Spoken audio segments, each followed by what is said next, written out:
Sepanjang sejarah, spesialis selalu ada, bahkan dalam dunia hewan seperti semut. Ada yang khusus mencari makanan, menggali, dan menjaga ratu.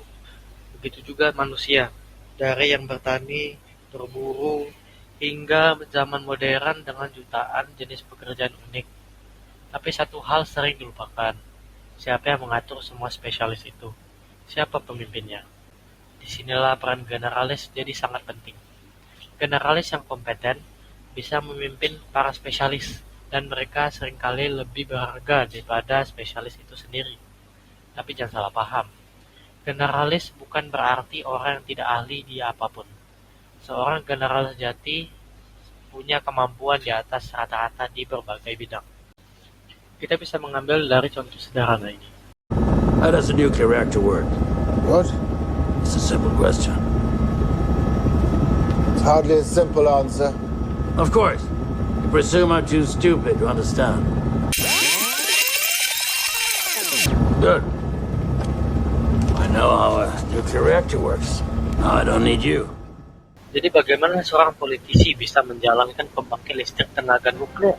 Dan bagaimana seorang insinyur nuklir bisa menjalankan negara? Generalis memiliki apa yang disebut dengan pengetahuan lintas bidang. Mereka bisa berpikir fleksibel dari berbagai sudut pandang dan menggabungkan wawasan dari bidang-bidang yang berbeda. Contoh tokoh terkenal, Jim Simons, ahli matematika yang menerapkan keahliannya di pasar finansial dan berhasil menciptakan strategi kuantitatif yang revolusioner. Atau musisi terkenal, mereka mungkin punya suara yang luar biasa, tapi mereka juga bekerja dengan produser, manajer, label rekaman, dan lainnya. Artinya mereka berperan sebagai generalis juga. Contohnya lagi adalah seorang arsitek pada abad ke-20 yang hanya bisa menggambar di papan gambar tradisional. Sekarang bisa digantikan oleh auto CAD. Atau perdebatan panas soal AI generated art. Seniman yang hanya mengandalkan keahlian menggambar akan sulit bertahan kalau tidak bisa memasarkan atau membrandingkan dirinya.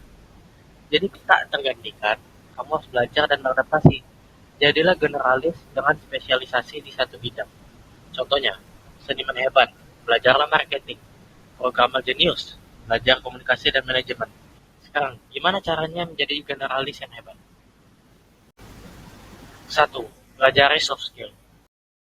Komunikasi, kepemimpinan, kolaborasi, dan manajemen akan membuka jalan untuk kamu berjejaring, bekerja dengan orang hebat, dan dapat pengaruh lebih besar daripada kerja sendirian. 2. Belajarnya cukup dalam tiap bidang. Kamu tidak harus menjadi grandmaster catur, cukup paham strategi dasar untuk mengerti cara berpikir mereka. Tidak harus jadi developer handal, tapi cukup mengerti agar bisa ngobrol dan memimpin tim IT. Intinya, kamu nggak perlu jadi ahli di semua bidang. Cukup mengerti apa yang ingin disampaikan untuk memimpin para ahli. 3. Punya rasa ingin tahu dan passion sejati. Nggak ada spesialis yang mau kerja bareng dengan orang yang nggak peduli atau cuma setengah-setengah. Contohnya, Elon Musk belajar ilmu roket untuk bisa bicara langsung dengan engineer SpaceX karena dia punya passion dan rasa ingin tahu nyata untuk memimpin para ahli. 4. Adaptif. Dunia berubah cepat. Banyak generalis gagal karena tidak mau belajar teknologi baru atau eksekutif perusahaan yang takut mengubah model bisnis dan akhirnya ketinggalan zaman. Dari kesimpulan yang kita bisa dapat, debat antara spesialis dan generalis bukan soal siapa yang lebih baik, tapi apa nilai yang mereka bawa. Spesialis penting untuk menyelesaikan tugas spesifik dan mendorong kemajuan di bidang tertentu. Tapi sering dunia makin kompleks dan berkembang pesat, generalis makin krusial. Mereka bisa menjembatani banyak bidang, mengelola tim, dan menavigasi perubahan. Mereka adalah pemimpin masa depan. Jadi, perlu kerasa penasaranmu, terus belajar, dan adaptasi. Sekian, terima kasih.